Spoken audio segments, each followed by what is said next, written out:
Hola a todos, ¿cómo están?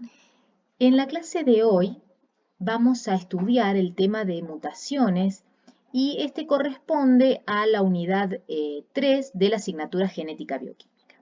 Vamos a empezar definiendo qué es una mutación. Podemos decir que este término de mutación hace referencia a un cambio en la secuencia de nucleótidos del ADN. Estos cambios en el material genético se van a traducir o van a impactar como cambios en las proteínas. Las mutaciones pueden afectar las posibilidades de supervivencia del organismo, vamos a ver muchos ejemplos. Sin embargo, hay mutaciones que son, como las que recién referimos, perjudiciales, impactar sobre la supervivencia del organismo, pero hay otras que son beneficiosas y algunas que también pueden ser neutras. Los diferentes alelos, de hecho, de los genes pueden surgir por mutaciones de un gen original. En términos evolutivos, las mutaciones, por supuesto, que han tenido un impacto muy importante en la gran diversidad de organismos vivos que actualmente conocemos en la naturaleza. ¿Cómo vamos a clasificar los tipos de mutaciones? Vamos a hacer mención de mutación génica cuando ésta afecta un solo gen. ¿Sí? Una mutación génica, una mutación que afecta un solo gen.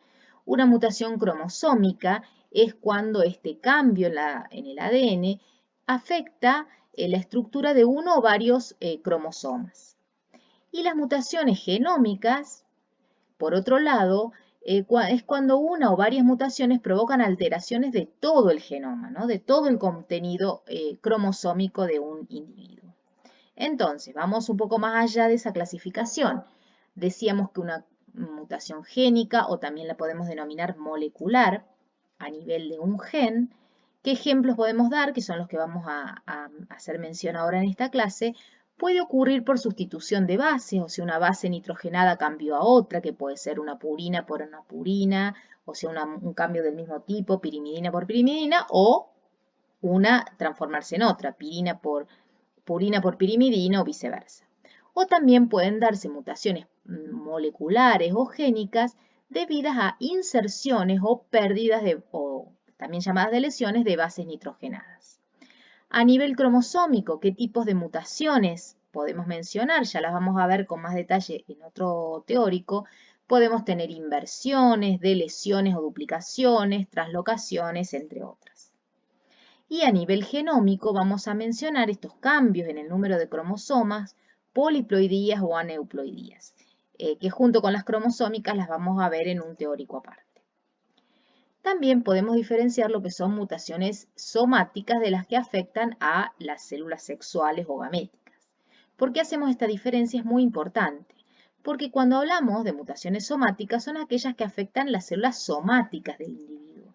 Aparecen individuos mosaico que se llaman, que poseen, por ejemplo, dos líneas celulares diferentes con distintos genotipos debido a estas mutaciones somáticas.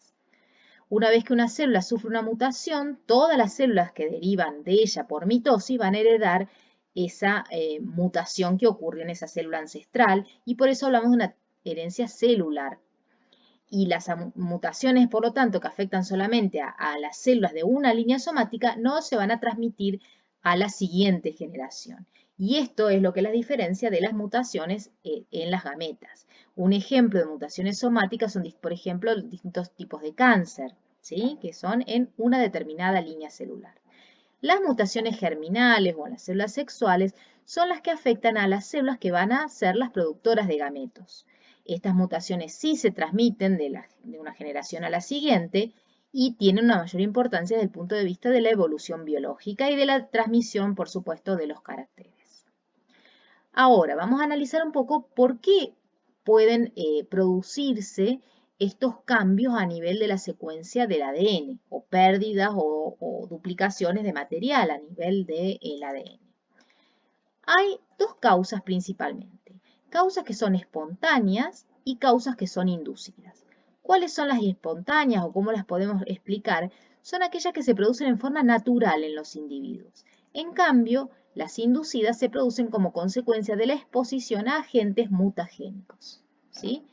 Entonces, dentro de las espontáneas podemos mencionar errores en la replicación. Ustedes saben que la replicación o duplicación del ADN tiene sistemas enzimáticos de control para que esto ocurra normalmente, pero que a veces esos sistemas pueden fallar y generan entonces errores a nivel de la duplicación.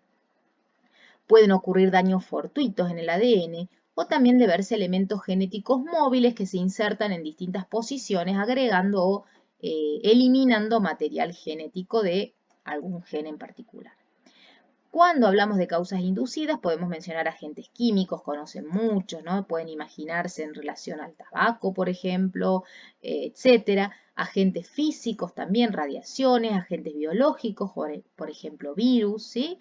Entonces, todos estos pueden pueden ocasionar mutaciones y las vamos a considerar como mutaciones con causa inducida. Con respecto a los tipos de desórdenes genéticos, ya vimos la clase pasada que los clasificábamos como monogénicos debido a un único gen, con mutaciones en un único gen, multifactoriales, distintos genes, distintos factores, o cromosómicos. Los que vamos a analizar ahora son las mutaciones que se relacionan con, más que nada, causas de tipo monogenética y también algunas cromosómicas.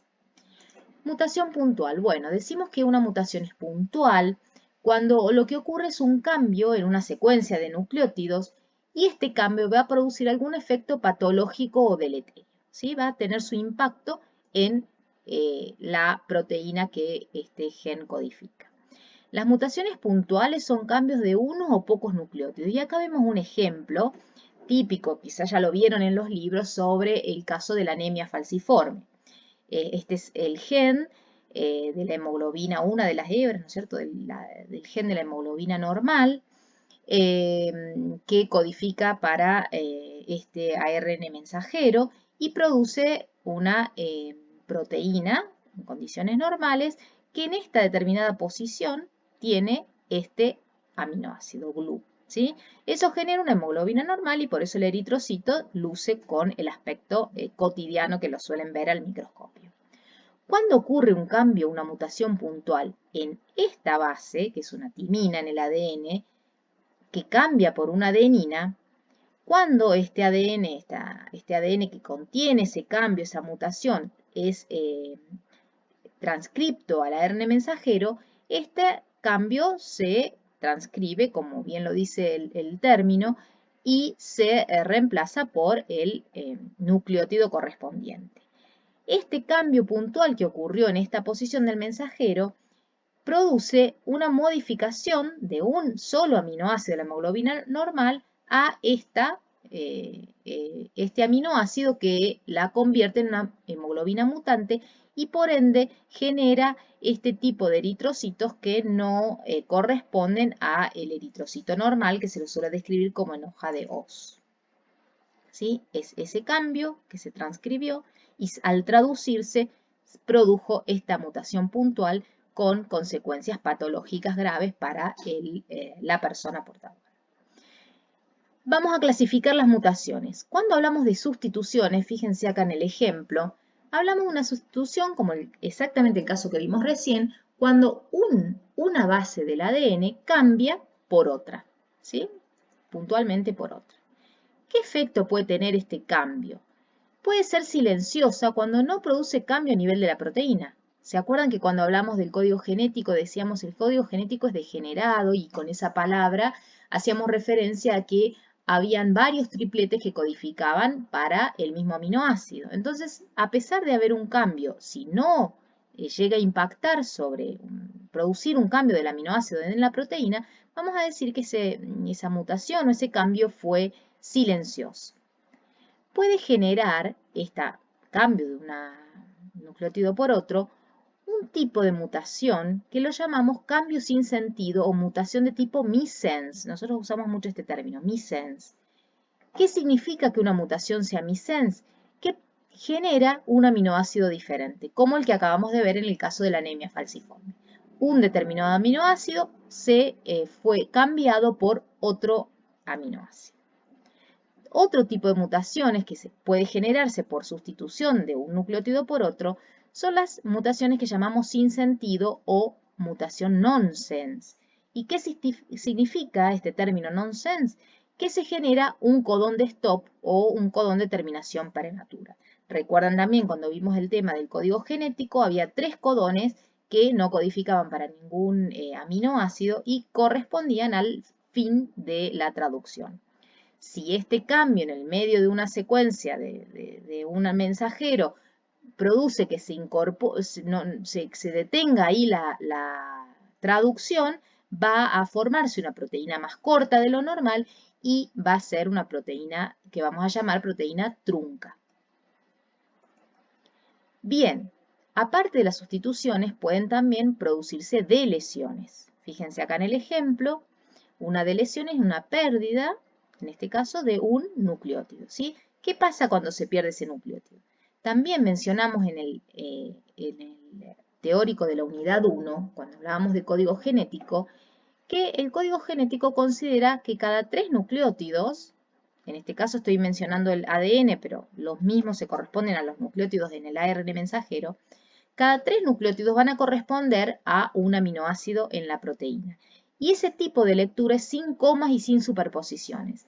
Entonces, si estos 3 primeros nucleótidos corresponden a un aminoácido, estos 3 segundos al segundo y estos 3 terceros al tercer aminoácido, ¿qué pasa si se delesiona, si se pierde un nucleótido? A partir de esa posición comienza el sistema a considerar los próximos 3, ¿sí? nucleótidos. Y entonces se produce lo que se llama corrimiento en el marco de lectura. Desde el sitio de lesión hacia arriba, río arriba o a 5' no ocurre ningún cambio. Pero a partir del punto donde ocurrió la delesión, en este caso, se cambia completamente el sentido de lectura del mensajero y por ende de la proteína. Caso muy similar ocurre cuando hay una inserción. Fíjense, esta secuencia, que es la misma, siempre estamos hablando de esta misma secuencia, en esta posición se inserta una citosina, ¿sí? Y entonces, ¿qué ocurre?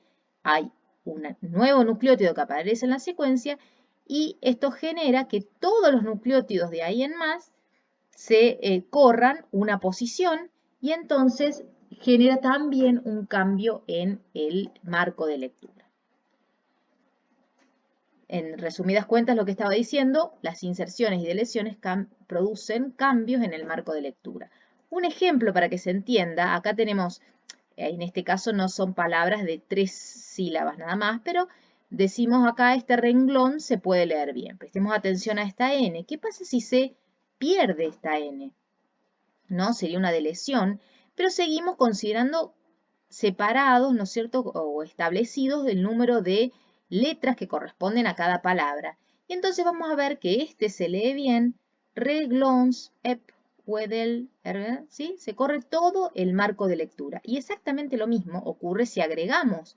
Acá hay una inserción y entonces nuevamente hasta el punto de la inserción se lee la frase correctamente, pero a partir del punto de la inserción o de la delesión se modifica todo el sentido de la lectura. Vamos a hablar de sustituciones y dar ejemplos más precisos. Dijimos que algunas sustituciones pueden ser silenciosas. Vamos a dar un ejemplo. Acá tenemos un AR mensajero y esta sería la secuencia de aminoácidos correspondientes a esta proteína, ¿sí? Y entonces vamos a ver, acá hay una sustitución, por ejemplo. ¿Qué se cambió en esta secuencia? Bueno, este uracilo cambió a una citosina, ¿sí? No estamos acá colocando el ADN porque el cambio en realidad ocurrió a nivel del ADN. Pero pasamos ya a trabajar con el mensajero y en verde con la proteína, ¿sí? Entonces fue un cambio que lo vamos a nomenclar cambio U por C. En este caso se usa este símbolo mayor para decir cuál nucleótido cambió por cuál otro, ¿no? Y entonces vamos a ver que ese cambio, el aminoácido codificado por el codón ACU es el mismo que el codificado por ACC. Y entonces ese cambio o sustitución se considera que es silenciosa. Las missense las nombramos recién, tenemos esta misma, que es la misma que estábamos acá trabajando, estas mismas secuencias en el ARN mensajero con estos mismos aminoácidos correspondientes en la proteína. Y acá de nuevo va a haber un cambio, ahora lo posicionamos esta A, cambio por esta U, ¿sí? Entonces, ¿cómo nomenclamos este cambio? A por U. Pero en este caso, fíjense que el primer codón ACU codificaba para este aminoácido T Y esa misma, una sustitución igual a esta, pero ¿qué pasó? En este caso sí ocurrió un cambio de un aminoácido por otro. Entonces T cambió a S. Y ese tipo de modificación, en donde una mutación por sustitución de un nucleótido por otro produce un cambio de un aminoácido por otro a nivel de la proteína, la vamos a llamar mutación de tipo missense. Cambia un aminoácido por otro a nivel de la proteína. Otro ejemplo que dimos recién son las mutaciones nonsense. Volvemos a la misma secuencia. Vamos a ver qué sucede en este caso. Bueno, acá en este caso esta U simplemente cambió a esta A. ¿Sí? Y entonces vamos a nomenclar este cambio U por A. ¿Y qué sucedió? Que este aminoácido, originalmente era una I, generó el cambio un codón de stop. ¿Por qué lo llamamos codón de stop prematuro? Porque el verdadero codón de stop de este ARN mensajero quizá estaría por acá, para completar toda la secuencia de aminoácidos de esa proteína. ¿Qué pasa cuando aparece un codón de stop en forma prematura? Se forma una pequeña proteína o proteína trunca que no va a cumplir, por supuesto, la función de la proteína original. Fíjense esto, a partir de que aparece un codón de stop prematuro, el resto de la secuencia deja de leerse. Porque como dijimos cuando repasamos la traducción, cuando aparece un codón de stop no hay ningún aminoácido que pueda en esa posición incorporarse. Entonces no salteamos al siguiente codón, no sigue más. Ahí se detiene y ya todo esto es ignorado y la traducción no continúa. Fíjense que si ustedes se ponen a pensar, ¿y qué pasó a nivel del DNA? Pasó una sustitución, en este caso, al igual que en este caso y a nivel de en este caso. O sea que en el ADN hay una sustitución, en el mensajero hay un cambio de un nucleótido por otro, pero recién cuando analizamos qué sucede a nivel de la proteína es que podemos diferenciar estos tres tipos de mutación. Si es silenciosa cuando no cambió el aminoácido, si es una mutación missense cuando cambió un aminoácido por otro, o si es una mutación nonsense cuando se apareció un codón de stop prematuro. Seguimos con las clases de mutaciones, vamos a las inserciones que también recién mencionamos. Volvemos a tener la misma secuencia con sus aminoácidos y vemos acá se incorporó esta C, ¿sí? Se agregó esta C a esta secuencia, razón por la cual antes de la incorporación la secuencia de aminoácidos venía normal, pero a partir de la incorporación de ese nucleótido hubo un cambio completo de la secuencia de los aminoácidos a partir de ese. ¿Sí? Acá se incorporó la C. Acá yo detengo, o sea, no necesariamente se detenía acá, ¿no? Acá estos puntos suspensivos significan, bueno, esto continúa, pero me detengo a analizar solamente este pedacito para que lo vean gráficamente. ¿Qué sucede cuando ocurre una delesión? Fíjense, vuelvo a la misma secuencia. Acá, ¿qué pasó? Por ejemplo, se perdió esta U y si empiezo a buscar en el código genético ahora la nueva secuencia de bases a que corresponden, verifico que previo a la delesión la secuencia de aminoácidos no cambió, pero después de la delesión ocurre este corrimiento en el marco de lectura. Ahora yo les pregunto, ¿será que cuando ocurre una inserción y una delesión siempre, inevitablemente, se produce un corrimiento en el cambio de lectura?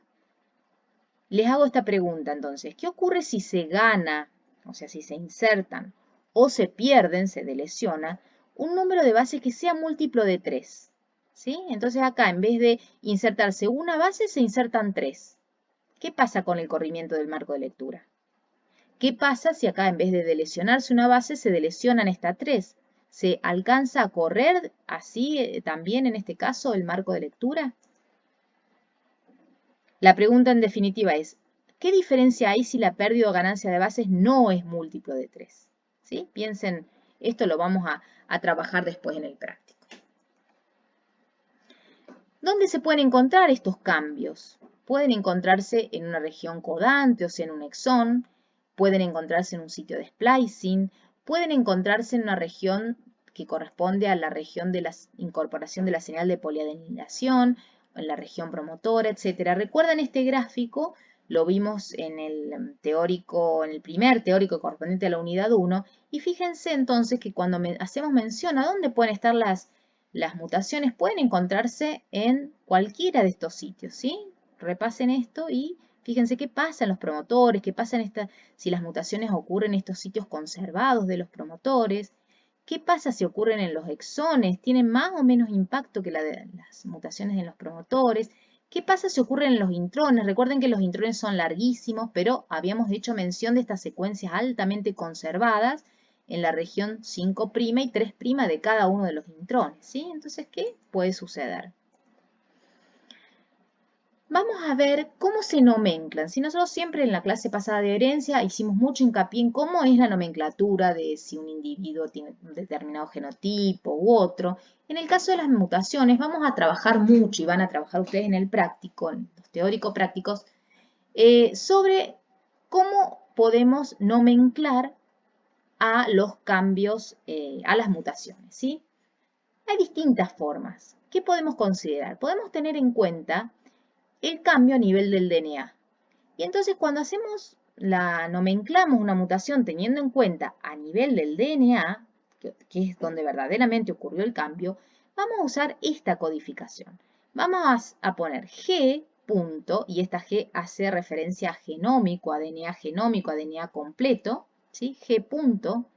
La posición del nucleótido que cambió, en este caso fue el nucleótido de un determinado gen, ubicado en posición 3573. Y vamos a hacer mención de lo que les dije recién sobre cuál era el nucleótido original y cambió por cuál, ¿sí? G punto en posición, la guanina en posición 3573 cambió por una citosina en este ejemplo.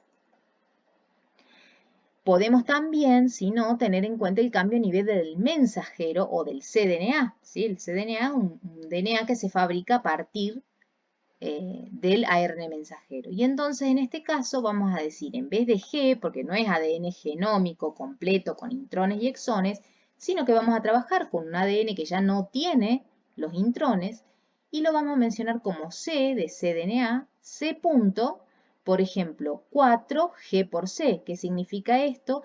Que a nivel del cDNA, la guanina que estaba ubicada en posición 4 cambió a una citosina. O también podemos considerar qué sucedió a nivel de la proteína. ¿Hubo o no hubo un cambio de un aminoácido? En ese caso, la nomenclatura implica la letra P de proteína, ¿sí? Y tenemos que indicar cuál era el aminoácido original. O sea, acá no hablamos ya de posición como en estos dos casos, sino cuál era el aminoácido original, en qué posición estaba, ya el número de la posición pasa al medio, ¿ven? Entre los dos aminoácidos, y por cuál aminoácido cambió. En este es un ejemplo de una mutación missense. La alanina, que está ubicada en posición 2, cambió por una prolina. ¿Sí? Con la nomenclatura de 3 letras o de una letra, estamos diciendo exactamente lo mismo. Vamos a dar algunos ejemplos. De una mutación missense, ¿no? Cambiaba un aminoácido por otro. Entonces, ¿cómo lo puedo nomenclar? P.ALA54PRO, si lo quiero mencionar a nivel de la proteína. Si ese mismo cambio, por ejemplo, lo quiero mencionar a nivel del cDNA, puedo decir C.161A por C. La adenina ubicada en posición 161 del cDNA cambió por una citosina. Y este cambio produjo un cambio missense de alanina por prolina en posición 54. ¿Sí? Son dos formas de mencionar la misma mutación. Un ejemplo para una mutación nonsense en donde aparece un codón de stop. A nivel del cDNA, ¿cómo la menciono? C. Esto es un invento, ¿no? Un ejemplo cualquiera, 841 G por T. Entonces la guanina en esta posición cambió por una timina. ¿Qué produjo este cambio a nivel del cDNA? A nivel de la proteína, que me doy cuenta que es a nivel de la proteína porque está P punto, la treonina en posición 280 fuera reemplazada por un codón de stop. Recuerden que el codón de stop se puede graficar, nomenclar como un asterisco, como una X o con el término ter. ¿Sí? Todas estas formas implican lo mismo que es codón de stop. El caso de una deleción, por ejemplo, ¿sí? A nivel de la proteína puedo decir, a nivel P, la arginina en posición 97 se delecionó, se perdió y causó, fíjense acá les puse FS, significa frame shift, o sea, un corrimiento en el marco de lectura, ¿sí? Un cambio en esta deleción ocasionó un cambio en el marco de lectura que hizo que apareciera un codón de stop en posición 111, ¿sí? Desde la posición 97, donde ocurrió la deleción, unos nucleótidos, unos aminoácidos más adelante, se generó un codón de stop. Otro ejemplo, la arginina en posición 97 se delecionó y generó también un corrimiento en el marco de lectura. A nivel del cDNA, ¿cómo se expresa esto mismo? C.79 del C. O sea que en posición 79 del cDNA se delecionó una citosina. Fíjense, en el caso de una inserción es parecido a la deleción.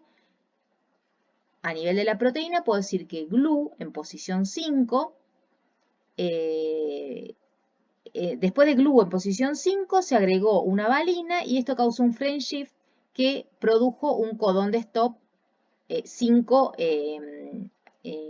aminoácidos más adelante. O lo puedo decir que luego de la asparagina en posición 2 se agregó una metionina y esto produjo un frame shift con aparición de un codón de stop 4 nucleótidos más adelante. A nivel del cDNA puedo decir que se insertó una T luego del nucleótido número 50 o que se insertó una T entre los nucleótidos 14 y 15, por ejemplo. Cuando el cambio ocurre a nivel del sitio de splicing, tengo dos posibilidades que ya la vamos a ver con más detalle. Una nomenclatura más vieja que indica en qué intrón ocurrió, IBS significa intrón, entonces en el intrón 10, recuerden que los intrones tenían el extremo más y el extremo menos, esto ocurrió en el extremo más, en posición 1, y la G, que es el primer nucleótido altamente conservado, G cambió por T. ¿Sí? O el otro ejemplo es a nivel del cDNA, 230 más 1 G por T. Ya vamos a ver con más detalle esta nomenclatura.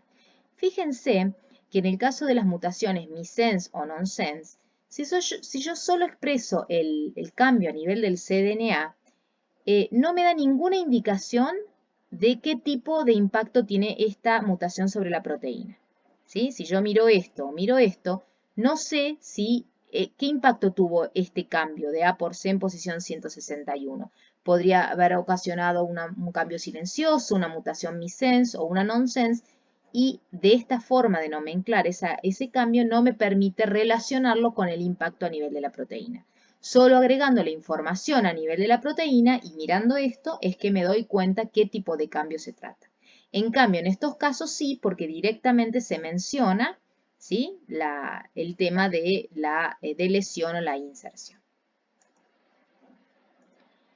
Respecto a los cambios en la región intrónica, lo que vimos recién, este gráfico también ya lo vimos, es solo para recordar que en el caso de los intrones, que son muy largos, estos puntitos implican muchos pares de bases, hablábamos de un sitio dador, un sitio más, que es justamente el punto en donde comienza el intrón, y el sitio aceptor o lugar de corte a 3', que es el punto que lo nombramos como menos, ¿sí? En el sitio dador hay, los primeros dos nucleótidos serán altamente conservados, son G en posición 1 y U en posición 2. Entonces, ¿cómo los nombramos exactamente esta posición? Esta G sería en posición más 1 y la U más 2. En el sitio aceptor, la secuencia de bases conservada era G. ¿Y cómo la denominamos la posición exacta? Esta G es posición menos 1, esta A menos 2. Y así consecutivamente, este puntito sería menos 3, menos 4, menos 5, etc. Y después de esta U, que sería más 2, más 3, más 4, más 5, etc. ¿Sí? Una vez que ocurre el splicing, sabemos que se eliminan todas esas secuencias y se empalman los exones. Entonces, vamos a hablar un poquito más sobre la nomenclatura que recién la dijimos rápidamente. Acá tenemos el cDNA o el ARN mensajero, el cDNA en este caso, porque contiene solo las secuencias exónicas. Y entonces decimos, este cDNA contiene 3 exones. El exón 1 corresponde al nucleótido 1 al 230, luego empalmó con el exón 2, que corresponden al nucleótido, el primer nucleótido del exón 2 es el 231 y termina en el nucleótido 340, y el exón 3 comienza en el nucleótido 341 y termina en el 446. ¿Qué hubo en el medio entre el 230 y el 231? Todo el intrón 1 que ya se eliminó. ¿Y qué había en el medio entre los nucleótidos 340 y 341? Todo el intrón 2 que ya se eliminó. volvemos a esta indicación. Este punto es muy importante porque corresponde al sitio de corte en 5' y el otro extremo, ¿sí?, es el punto de corte a 3', ¿sí? Cada axón sucede lo mismo. Entonces, al punto de corte 5', ya sea en este punto y en este punto, lo vamos a llamar extremo más, y al sitio de corte siguiente van a ser los sitios menos, representando los sitios aceptores. Y entonces, ¿cuál es la nomenclatura? Si hablo a nivel del cDNA, un ejemplo sería decir cDNA 230 más 1. ¿Qué significa? Que hasta el nucleótido 230 estaba bien y el cambio ocurrió en posición más 1, o sea, en el primer nucleótido de este intron 1 que acá ya fue eliminado, ¿no? Más 1 es una base conservada que siempre es G, en este caso, por ejemplo, cambió a C. ¿Sí? Esta es una forma de nomenclar ese cambio que ocurrió en el intron en el intron 1 en posición más 1. La otra nomenclatura es decir, IBS1 haciendo referencia al intron 1 más 1 G por C. ¿Sí? En posición más 1, la G cambió por C. Si fuese en el extremo aceptor, C231, tengo que hacer mención en el sitio dador del último nucleótido del exón correspondiente. Y si el cambio ocurrió en el sitio aceptor, tengo que hacer mención del primer nucleótido del exón consecutivo. Entonces, C231 menos 1, G por C. ¿Sí? Después justo antes del 231, si el extremo menos me está indicando que me ubico de este lado, ¿sí? Justo en esta posición, el primer nucleótido, sea el menos 1, recuerden que acá la secuencia conservada era AG, entonces el menos 1 es G, cambió por una C. La otra forma de hacer esta misma indicación es decir, en el intron 1, porque esto sigue siendo intron 1, pero en el extremo menos, no en el más como era en este caso. En menos en posición 1, G cambió a C. Otro ejemplo, de este lado. C340 más 1 G por C, ¿sí? Entonces me voy 340, el último nucleótido del exón 2. El más me indica que es en el sitio dador, ¿sí?, de este extremo, en posición 1 G por C. Y la otra forma de decir esto mismo sería IBS2 o intron 2 más 1 G por C. Si fuese en el otro sitio, podría ser C341 menos, el menos ya me está hablando de que es el sitio aceptor, menos 1 G por C, o IBS2, intron 2, menos 1 G por C. Yo en todos puse menos y más 1, pero puede ser más o menos 2 o 5 o lo que fuera, ¿no? ¿Sí? Este es solo un ejemplo. Mutaciones génicas, entonces, acá tenemos el esquema normal de un gen. Entonces hablamos de mutaciones exónicas cuando cae dentro de un exón. Mutaciones intrónicas pueden ser en el centro de un intrón. Y mutaciones de splicing o empalme cuando caen justo en estos sitios conservados de splicing, ¿no? También pueden producir mutaciones de splicing cuando ocupan ese punto de ramificación del cual habíamos hablado en la primera clase. ¿Qué pasa cuando ocurren este tipo de mutaciones? Y bueno, puede quedar retenida información, ¿sí? O perderse información y aparecer unas mezclas de exones que originalmente no estaban, a las cuales se llaman pseudoexones, con los cuales luego de la traducción se genera una proteína mutada, ¿sí? La proteína no es exactamente igual a la proteína original. Cuando hablamos de variación en el ADN, vamos a tener que hacer una diferencia entre este término que algo mencionamos ya en una clase, que es polimorfismos y mutaciones, ¿sí? ¿Qué podemos decir? Las mutaciones y polimorfismos indican cambios, ¿no?, o variaciones en las secuencias del ADN. En ambos casos lo mismo. Pero ¿cuál es la diferencia? Principalmente la frecuencia de aparición en la población. Las mutaciones ocurren en uno o dos individuos o en varios individuos. Se encuentran a menudo en menos del 1%. El 1 es acá el porcentaje 1 es el que marca muchas veces la diferencia entre mutaciones y polimorfismos. Cuando un cambio, hacemos un estudio poblacional y decimos ocurre en menos del 1% de la población, decimos que es una mutación. Podrían o no ser perjudiciales para el individuo. Vimos que a pesar de su baja frecuencia pueden ser silenciosas y no ser perjudiciales. Cuando hablamos de polimorfismo, hablamos de un cambio pero que es más frecuente en la población y que ocurre al menos en un 1% más de los individuos de la población. El polimorfismo también puede ser o no perjudicial para las personas. Y cuando mencionamos las variaciones polimórficas, básicamente podemos mencionar, pueden llegar a ver en literatura estos términos que significan o polimorfismos de un solo single, ¿no? De un solo nucleótido, o también pueden haber deleciones o inserciones polimórficas, ¿no? El mismo tipo de clasificación que hacíamos para las mutaciones.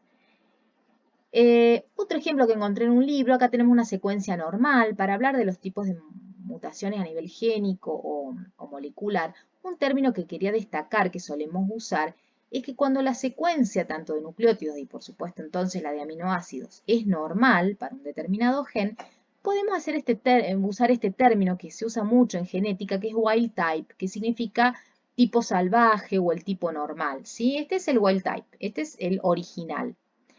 Cuando hablamos de una mutación nonsense, ¿se acuerdan? Cuando un cambio en uno de los nucleótidos del ADN produce en definitiva una aparición de un codón de stop prematuro, con lo cual, fíjense de nuevo, se corta, esto puede seguir mucho para allá, pero en esa posición se cortó y generó una proteína trunca que no cumple la función.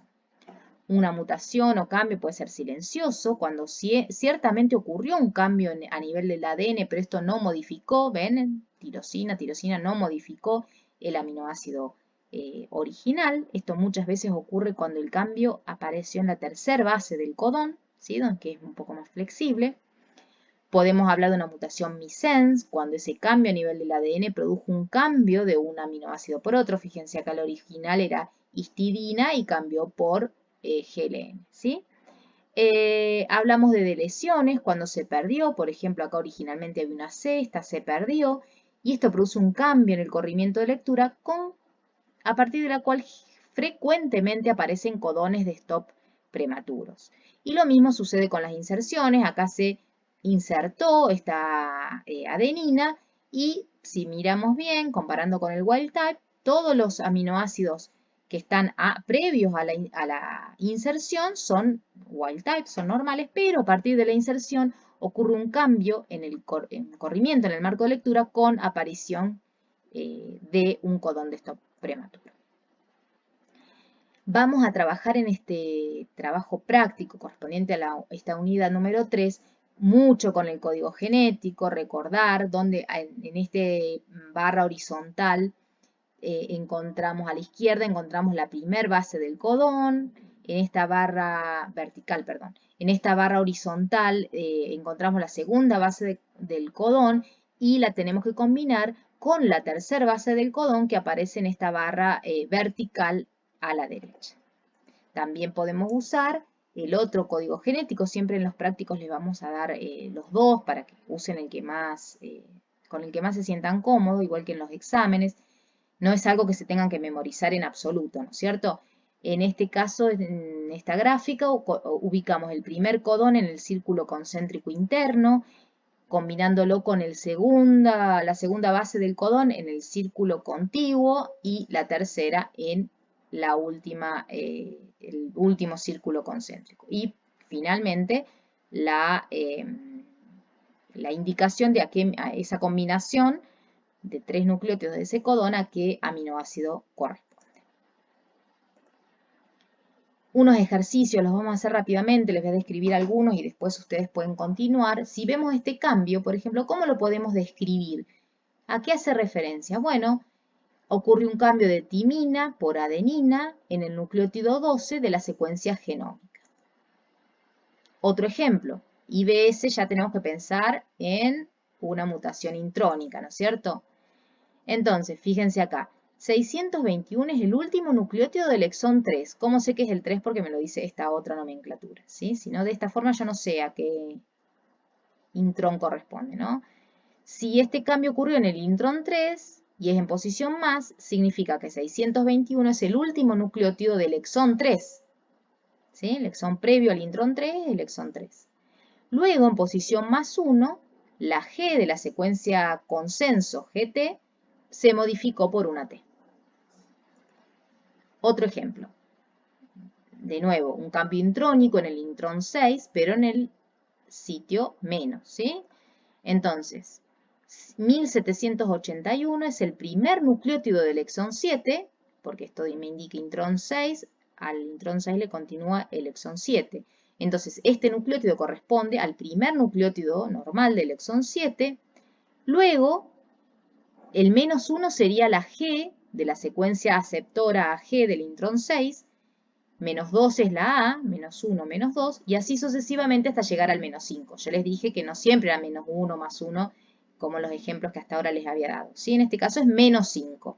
Nos vamos a la región, al extremo menos, al sitio aceptor. En posición menos 5, una C cambió por una A. Cuando veo así, sé que es proteína, sé que es un aminoácido por otro aminoácido. ¿Qué tipo de mutación? Mutación missense. La arginina en posición 117 cambió a una histidina. Definitivamente es un cambio missense. Y acá, como aparece esta X, sé que este nucleótido en esta posición de la proteína cambió por un codón de stop. ¿Cómo lo puedo mencionar? La glicina 542 se convierte en codón de stop. Deleción, ¿sí? Queda clara la deleción de treonina en posición 97. También puedo decir, si ocurre una deleción de una región, puedo decir, se delecionaron los aminoácidos 97 a 102, ¿sí? Desde la T97 al 102, todo lo que hay en el medio se delecionó, se perdió.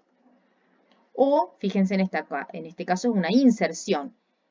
Inserción de leucina, ¿sí? Y lisina, L y K, entre las posiciones T97 y W98. Entre estos dos nucleótidos, aminoácidos que normalmente se encuentran en esta proteína, se insertaron L y K.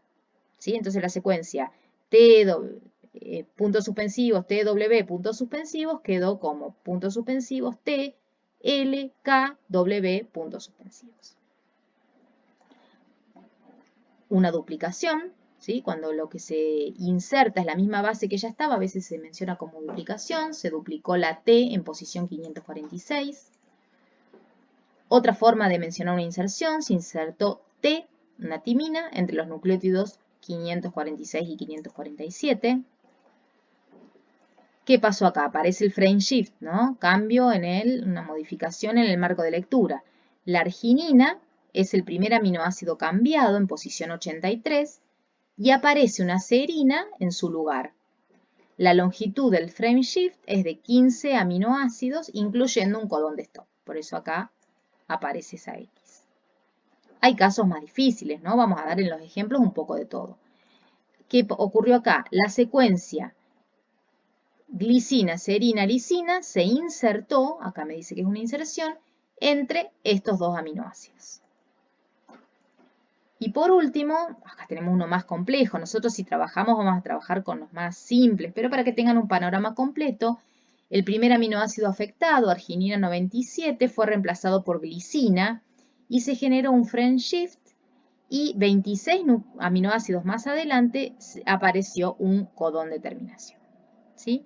Bueno, con todos estos ejemplos terminamos esta clase correspondiente a la unidad 3 y bueno, nos encontramos con la profesora titular, se encuentran para hacer los trabajos prácticos correspondientes. Recuerden repasar todo esto porque la nomenclatura es compleja y la van a necesitar manejar. No los casos así más complejos, pero sí los casos más simples. Y nosotros nos escuchamos en el próximo teórico. Muchas gracias.